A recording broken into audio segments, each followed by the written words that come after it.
நிறைய 11th and 12th பசங்களுக்கு 600+ first அட்டெம்ப்ட்ல எடுக்க முடியுமா சார்? இதெல்லாம் நிறைய பேர் சொல்றானுங்க, அங்க சொல்றானுங்க எடுக்க முடியுமான்னு.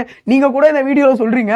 ஆனா எடுக்க முடியுமா? ரியாலிட்டியில அந்த மாதிரி ஒரு விஷயத்த பண்ண முடியுமான்னு கேட்டீங்கன்னா, எஸ் நம்மளால முடியும். அதுக்கு ஆன்சரே வந்து பார்த்தோன்னா, எஸ் நம்மளால முடியும். இல்லை வேற கலர் பெண்ணை போட்டுக்கிறேன்னா ஓகேவா? கிளாஸ் 11th and 12th ஸ்டாண்டர்டுக்கு உள்ள ஒரு பெரிய ட்ரீமே என்னன்னா, sir I want to crack the NEET score 600+ in my very first attempt.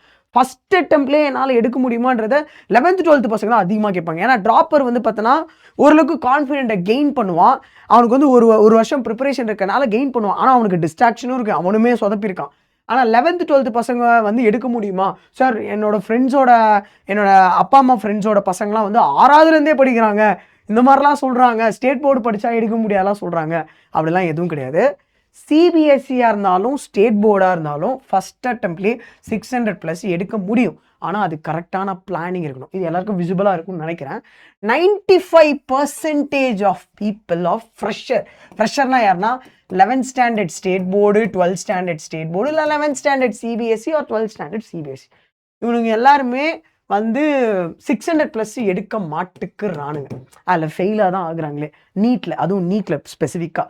ஏன்னா அவனுங்க நிறைய வந்து அந்த ஸ்டெப்ஸை கரெக்டாக ஃபாலோவே பண்ணுறதில்ல. இப்போ நான் ஒரு 6 ஸ்டெப் வச்சுருக்கேன். இந்த 6 ஸ்டெப்பை ஃபாலோ பண்ணுங்கள் தயவு செஞ்சு. சும்மா நான் நீட்டு டாக்டராக போகிறேன், எனக்கு வந்து இன்ஸ்பயர் ஆயிடுச்சு, நான் வந்து வெறியாக இருக்கேன், அந்த வெறியை வந்து அதை காட்டுங்க. இந்த 6 ஸ்டெப்ஸில் எங்கேயாவது ஃபால்ட்டாக இருந்துச்சுன்னா அதை ஃபஸ்ட்டு இமீடியட்டாக மாற்றுங்க. ஓகேவா? ஃபஸ்ட்டு ஸ்டெப் நம்பர் 1 இதில் என்னென்னா, சிபிஎஸ்சி போர்டு 11th 12th இருந்தாலும் தமிழ்நாடு ஸ்டேட் போர்டாக இருந்தாலும் சரி, என்டிஏவை பொறுத்த வரைக்கும் எம்சிக்யூ தான் கேட்பாங்க. ஸோ நீ என்ன பண்ணுவேன்னா 11th ஸ்டாண்டர்டில் கண்டிப்பாக வந்து அது ஒரு போர்டு எக்ஸாம் இல்லாதனால ஒரு லெத்தாஜிக்காக தான் இருப்பியே. மோஸ்ட்டாக டிஸ்கிரிப்டிவ் டைப். ஏன்னா டிஸ்கிரிப்டிவ் டைப்பில் 2-3 கீவேர்டு இருந்தால் அதை வச்சு கதை எழுதி கூட முடிச்சிடலாம். 5 மார்க் ஒரு 1 மார்க்காவது கிடைக்கும். ஆனால் இங்கே அந்த சீனே கிடையாது. எம்சிக்யூ டைப் தான் என்டிஏ வந்து செட்டே பண்ணுவாங்க நீட் எக்ஸாமுக்கு. ஸோ எம்சிக்யூவில் ஒரு ஆப்ஷனை மிஸ் பண்ணனா முடிஞ்சிச்சு. இப்போ நம்ம ஸ்கூல்லலாம் இப்போ ஸ்டேட் போர்டாக இருந்தேன்னா 15 1 மார்க் கேட்பான். டக்குனு எவனா கேட்டு பண்ணுவான். இது வந்து ஒரு எக்ஸாம்பிள், நேஷ்னல் லெவல். நீ எதாவது கேட்டனா கூட அது பெரிய இதுவாகிடும். ஸோ எம்சிக்யூ டைப்பை ஃபஸ்ட்டு ப்ராக்டிஸ் பண்ணுங்கள். அதுக்குன்னு வந்து சிபிஎஸ்சிலையும் தமிழ்நாடு ஸ்டேட் போர்ட்லையும் போர்டு எக்ஸாமுக்கு டிஸ்கிரிப்டிவாக படிச்சிருப்பேன். அதில் கீவேர்ட்ஸை ஞாபகம் வச்சுக்கோங்க. ஓகே, நிறைய வாட்டி படித்து ஞாபகம் வச்சுக்கோங்க. என்சிஆர்டி லைன்லாம் அப்படியே கேட்பான். அதனால் அதை வந்து எம்சிக்யூ டைப்பில் நிறைய கொஸ்டின்ஸ் பண்ணுங்க. அதுக்குன்னு எம்சிக்யூலாம் பண்ணால் 600+ இருக்குன்னா குவாலிட்டியான எம்சிக்யூ. ஸ்டெப் நம்பர் 2 வந்து பார்த்தோன்னா, நம்மளுக்கு சாப்டரை கம்ப்ளீட் பண்ண உடனே, இப்போ பயாலஜியில் 32 லெசன் இருக்கு, பாட்னி ஜுவாலஜி சேர்த்து. ஒரு சாப்டரை பண்ண உடனே மினிமம் ஒரு 100 கொஸ்டினாவது பண்ணுங்க. அந்த 100 எம்சிக்யூவும் குவாலிட்டியாக இருக்கணும். நிறைய பேர்லாம் 2012 all India pre medical test கொஸ்டினை வச்சு இப்போ கிராக் பண்ணிட்டு இருக்காங்க. நோ, அது தேவையே இல்லை. இப்போல்லாம் கொஸ்டின்ஸ் வந்து கொஞ்சம் அட்வான்ஸ் லெவல் ஆயிடுச்சு, ட்ரிக்கி ஆயிடுச்சு, லென்த்தி ஆயிடுச்சு. அந்த மாதிரி கொஸ்டின் தான் ப்ராக்டிஸ் பண்ணு. சார் இதெல்லாம் எங்கே கிடைக்குன்னா, இப்போ பிடபிள்யூலே கொஸ்டின் பேங்க்ஸ்லாம் இருக்குது, நிறைய இன்ஸ்டியூட் கொஸ்டின் பேங்க்லாம் இருக்குது. நீங்கள் அதை குவாலிட்டியான்னு செக் பண்ணுங்கள். ஒரு குவாலிட்டியான டீச்சர்ஸ் கிட்ட கேளுங்க, பசங்க கிட்ட கேளுங்க. இந்த கொஸ்டின் பேப்பர் நீ வாங்கடா, நான் இதை வாங்குறேன், 2 பேர் ஷேர் பண்ணிக்கலாம்டா, அந்த மாதிரி பண்ணுங்க. அல்டிமேட்டாக நம்ம வந்து 600+ எடுக்கணும் ஃபர்ஸ்ட் அட்டெம்ப்டில் போகிறவங்க. அதுதான் எய்மு. 3ஆம் number, step number 3 important. NTA pick a line, NCERT line, twist, assertion, reason. அவங்க கொஸ்டினை எப்படி கேட்குறாங்க, டிமாண்ட் ஆஃப் கொஸ்டின், ஒரு கொஸ்டின் எப்படி செட் பண்ணுறாங்க. இப்போ நீ ஒரு லெசன் படிச்சுட்ட, எம்சிக்யூ குவாலிட்டியாக பண்ணிவிட்டேன், ஆனால் அதுக்கப்புறம் என்டிஏல இருக்க பிவைக்யூஸ் எடுத்து அந்த லெசனில் ஒரு கொஸ்டினை எப்படி கொண்டு வராங்க. கடந்த ஒரு 5-7 வருஷம் கொஸ்டினை மட்டும் பார்த்தேன்னு வச்சுக்கேன், அவங்க எப்படி அந்த கொஸ்டினை கிராஜுவலாக ஒரு மாதிரி காம்ப்ளெக்ஸாக மாற்றுறாங்க, எங்கே ட்ரிக்கியாக பண்ணுறாங்க. அதை நீ 32 லெசனும் பண்ணி எல்லாத்துக்கும் ஒரு 100 கொஸ்டின் பார்த்து என்டிஏவோட பிவைக்யூஸை அப்படியே பார்த்து வச்சுன்னா அவ்வளோதான்டா. ஒரு 6 மாதத்துலேயே வந்து ஒரு கொஸ்டினை எப்படி ரெடி பண்ணுறாங்க ஒரு விஷன் கிடச்சிடும். அது மூலியமாகவே நம்ம வந்து போர்டு எக்ஸாம் படிக்கும்போதே போர்டு எக்ஸாம் டிஸ்கிரிப்டிவ் படிக்கும்போதே நீட்டுக்கான ஒரு கான்செப்ட், கீவேர்ட்ஸை எப்படி படிக்கணுன்ற ஒரு ஐடியா கிடச்சிடும். அப்போ பேஸ் லெவல் போர்டு படிக்கும்போது நீட்டு கொஸ்டினும் நீட் எக்ஸாமும் இப்படி தான் கேட்குறாங்க, எம்சிக்யூலையும் ப்ராக்டிஸ் பண்ணிட்டேன், டைம் மேனேஜ்மெண்ட்டும் எனக்கு ரெடி ஆகிடுச்சுன்னு வரும்போது கண்டிப்பாக 11th 12th முடிச்சு ஒரு எக்ஸாம் அப்ரோச் பண்ணுற ஃப்ரெஷர் பிகினர்ஸ் வந்து ஃபஸ்ட் அட்டெம்ப்ட்லேயே 600+ எடுப்போம். இதாண்டா எங்கள் விஷயமே. ஆனால் இதை வந்து கேட்டுட்டு மட்டும் இருக்கக்கூடாது. Step number 4, error analysis.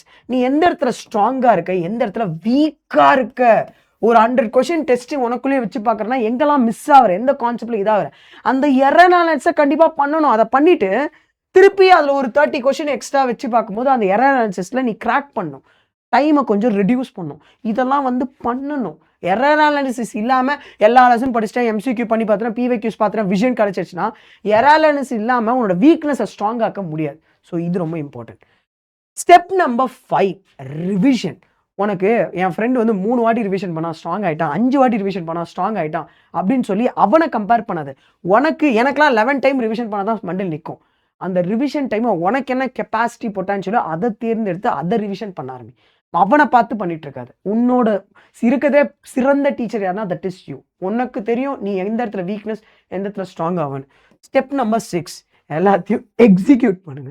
எல்லாத்தையும் கேட்டுட்டு இம்ப்ளிமெண்ட் பண்ணாமல் இருக்காதீங்க. அதுதான் மிக சிறந்த தப்பு.